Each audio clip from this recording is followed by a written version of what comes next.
მოგესალმებათ ნიკოლოს კარტოსიას გეოგრაფიული პოდკასტი. დღევანდელი თემაა რატომ ცხელა ეკვატორთან და რატომ ცივა პოლუსებთან.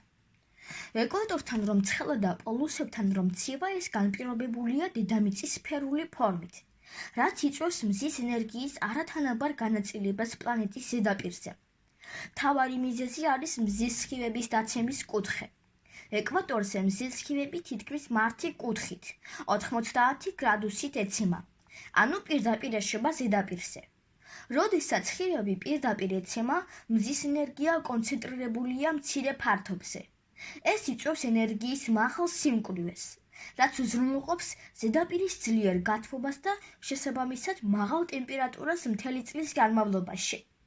მზის სხივებს შედარებით მოკლე მანძილის გავლა უწევთ ატმოსფეროში, რაც ამცირებს სითბოს დანაკარგს. პოლუსებთან მზის სხივები ეცემა დიდი დახრილობით, ანუ ძალიან მცირე კუთხით. დახრილი სხივები ნაწილდება გაცილებით დიდ ფართობზე. ერთი და იგივე რაოდენობის ენერგია ნაწილდება დიდ ტერიტორიაზე, რაც მკვეთრად ამცირებს ზედაპირის ერთეულზე მოხვედრილი ენერგიის რაოდენობას. ამის გამო პოლუსები მცირე სითბოს იღებენ და იქ ძალიან ცივა.